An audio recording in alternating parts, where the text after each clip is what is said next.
Sumiklab ang grass fire sa Taal Volcano Island kahapon ng hapon. Ang tinitingnang sanhi ng sunog, napabaya ang siga na pinaglutuan umano ng mga caretaker sa palaisdaan ayon sa otoridad. Nagbabalik sa report si Paul Hernandez.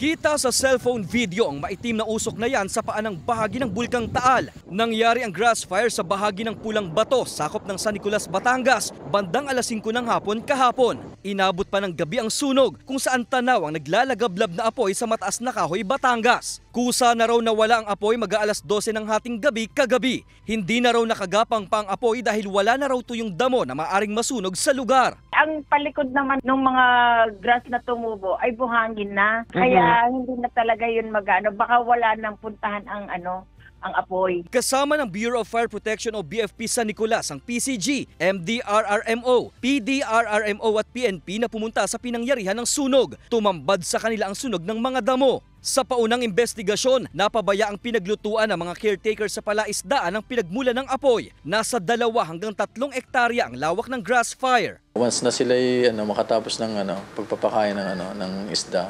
so sa halip na bumalik agad sila sa resident nila, mas ninanais nilang mag-stay sa gilid ng isla. Pagtitiyak ng mga otoridad, malayo sa bunganga ng bulkan ng apoy, pero apektado ng sunog ang monitoring site ng PHIVOLCS. Napinsala ang wiring sa aparato ng ahensya.